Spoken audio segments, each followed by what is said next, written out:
Hello students, मैं Ruby Singh Atiya और एमकेएच की इस वीडियो सीरीज में आप सभी का बहुत बहुत स्वागत है। तो चलिए स्टूडेंट्स, एमकेएच की फिजिक्स यूजी पीजी की जो वीडियो सीरीज है उसको हम स्टार्ट कर रहे हैं। ठीक है, इसके अंदर आपको क्या मिलेगा, बेसिकली एमएससी का तो सारा कंटेंट आपको चैनल पर मिल ही रहा है।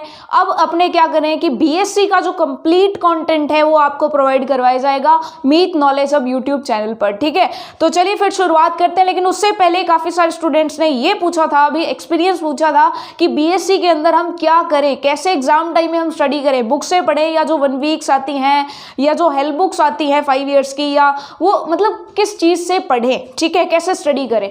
तो देखो बेसिकली मेरी राय तो ये है कि ऐसा कुछ भी खरीदने की आपको जरूरत नहीं है। आपको क्या करना है, बेसिकली अपने सिलेबस का प्रिंट आउट लेना है। यूनिट वाइज आपको सिलेबस मिल जाएगा।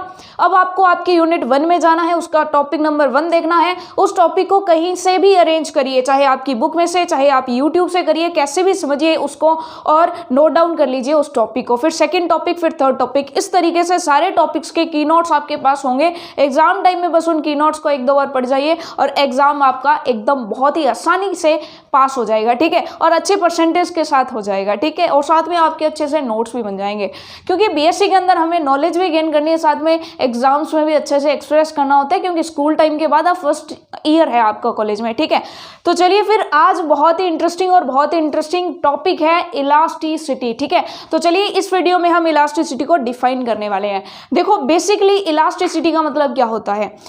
फर्स्ट ऑफ ऑल हम बात करते हैं रिजिड बॉडी की। रिजिड बॉडी के बारे में हमने अब तक क्या पढ़ रखा है कि भाई ऐसी बॉडी जिनके जो पार्टिकल्स होते हैं इनकी इंटरमॉलिक्यूलर डिस्टेंस जो है ना वो कभी भी चेंज नहीं होती इंटरनल फोर्सेस की वजह से। ठीक है, बट उस पर जब एक्सटर्नल फोर्स हम अप्लाई करते हैं तो वो चेंज हो भी सकती है और नहीं भी चेंज हो सकती। ठीक है, चलो कंटेंट थोड़ा सा पढ़ के साथ में देखेंगे ताकि आपका कंटेंट भी रेडी होता रहे। We have already defined a rigid body as the one in which the distance between any two particles of it remains invariable, मतलब वो इनवेरिएबल रहता है।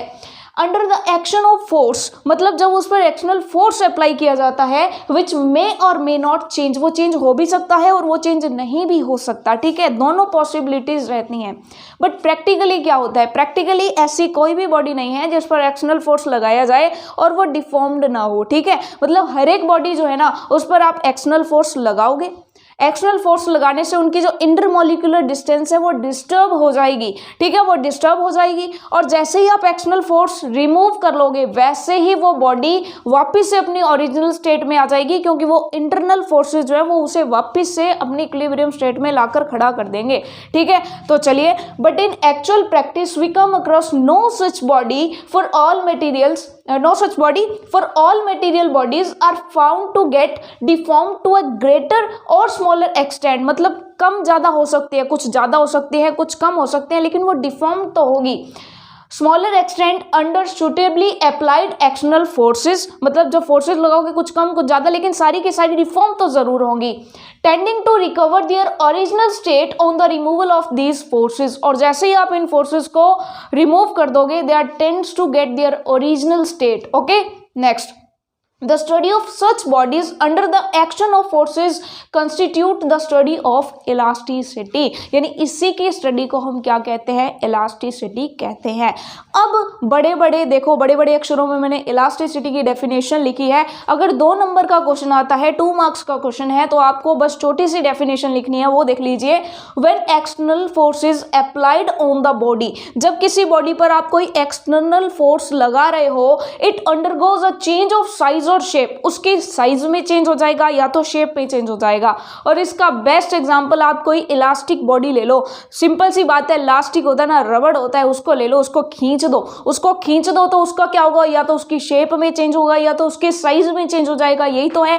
ठीक है जी, सिंपल अपनी जो रबड़ होती है, सिंपल, ठीक है, जो अपने नोटों की गड्डियों पर चढ़ाते हैं वो वाली रबड़, ठीक है, उसको खींचेंगे तो उसका साइज या शेप में चेंज हो जाएगा, और बोथ, या तो दोनों में चेंज होगा या साइज और shape. When the external force is removed, the internal forces tend to bring the body to its original state। यानी जैसे ही आप एक्सटर्नल फोर्स हटा दोगे, इंटरनल फोर्स उसको वापस से ओरिजिनल स्टेट में लाने की कोशिश करेंगे।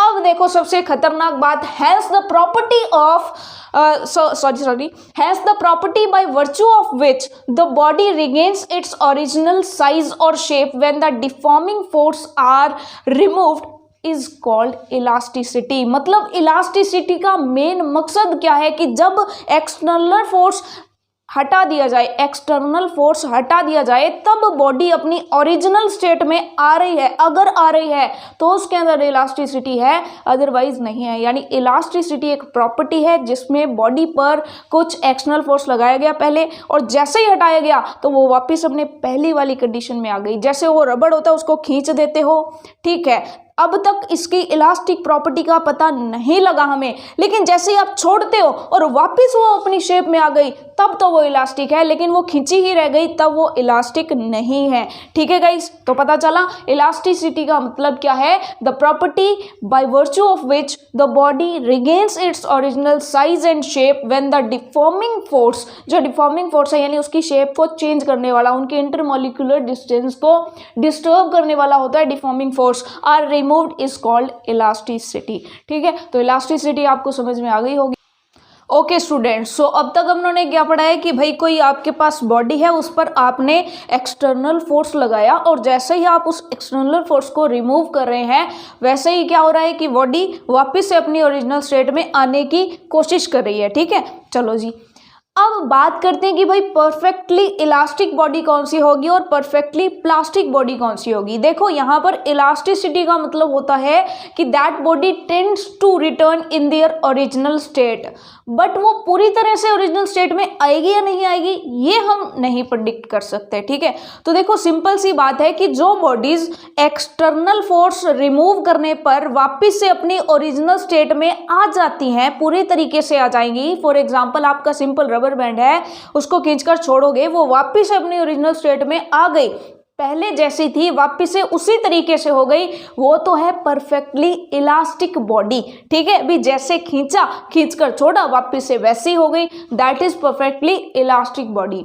लेकिन कुछ ऐसी बॉडीज होती हैं जिनको हम खींचते हैं या जिनके शेप्स में चेंज करते हैं एक्सटर्नल फोर्स लगा करके, तो वो नई शेप में ही बनी रहती है, वापस से अपनी पुरानी शेप साइज में नहीं आती है। फॉर एग्जाम्पल आपकी जो पीओपी पुट्टी जो होती है, ठीक है, पुट्टी होती है, आपकी वैक्स है, पैराफिन मोम है जो वैक्स है, ठीक है, वो ले लीजिए, या फिर मड मिट्टी ले लीजिए। ठीक है, इसको जैसे बना करके छोड़ोगे वैसे ही रहेगी, ये वापस से अपनी ओरिजिनल स्टेट में नहीं जाएगी। ठीक है, तो ये हो गई हमारी परफेक्टली प्लास्टिक बॉडी। ठीक है, और जनरली क्या होता है कि जितनी भी मेटल्स हैं, जितनी भी चीजें हैं, वो सारी की सारी इन दोनों लिमिट्स के बीच में ही होती हैं, या तो वो परफेक्टली इलास्टिक होगी या तो वो परफेक्टली प्लास्टिक होगी, यानी इन दोनों के बीच बीच में ही सारी की सारी दुनिया की सारी बॉडीज इनके बीच में ही रहने वाली है। ठीक है, चलो कंटेंट को पढ़ लेते हैं। चलिए, When deforming force are removed, जब आपने उस डिफॉर्मिंग फोर्स को, उस डिस्टर्बिंग फोर्स को रिमूव कर दिया, the body may or may not regains its original shape and size completely. हो सकता है कि वो कंप्लीटली अपनी ओरिजिनल साइज या शेप में आए, और हो सकता है कि ना आए, दोनों ही चीजें हो सकती हैं। Accordingly if a body completely recovers it original state, original size और shape on the removal of the external force, it is said to be perfectly elastic. For example आपका रबर बैंड हो गया, फॉर एग्जाम्पल कोई भी चीजें ले लीजिए आप, ठीक है, इलास्टिक जो होती है। ठीक है, चलो, अगर वो चीज वापस से अपनी ओरिजिनल स्टेट में ना आए तब क्या होगा। देखो, if the body completely retains का मतलब रह जाती है, उसी स्टेट में रह जाती है। If the body completely retains मतलब प्राप्त कर लेती है इट्स मॉडिफाइड साइज, अपनी मॉडिफाइड साइज को रिटेन कर लेती है, and shape, it is said to be perfectly plastic. ठीक है, वो परफेक्टली प्लास्टिक हो जाएगा। और इसका एग्जाम्पल मैंने आपको बताया, पुट्टी, वैक्स हो गई और मड हो गई। ठीक है, ये सारी चीजें इसके एग्जाम्पल एग्जाम्पल हो गई। लेकिन बेसिकली एक स्टार लाइन क्या है? स्टार लाइन क्या है कि भाई the behaviour of all the bodies lies in between these two limits, मतलब परफेक्टली इलास्टिक और परफेक्टली प्लास्टिक के बीच की स्टेट में रहती हैं सारी की सारी बॉडीज। ना तो कोई बॉडी दुनिया में ऐसी बनी है जो परफेक्टली इलास्टिक हो और ना ही कोई ऐसी बॉडी बनी है जो परफेक्टली प्लास्टिक हो। ठीक है, मतलब जरूरी नहीं है कि वो पूरी तरह से अपनी ओरिजिनल साइज और शेप में आ जाए, थोड़ा बहुत डिफॉर्म तो वो हो ही जाती है। ठीक है, इसलिए कहते हैं, मतलब बातों में हम कह सकते हैं कि वो परफेक्टली इलास्टिक है या परफेक्टली प्लास्टिक है, एवरेज आ सकता है, लेकिन एक्चुअल में कोई भी बॉडी परफेक्टली इलास्टिक और प्लास्टिक नहीं होती, वो इन दोनों लिमिट्स के बीच में रहती है। ठीक है, तो चलिए ये चीज़ हमें समझ में आ गई। नेक्स्ट वीडियोज़ में हम स्ट्रेस और स्ट्रेन इनके बारे में जानेंगे। तो आज के लिए बस इतना ही। Thank you so much.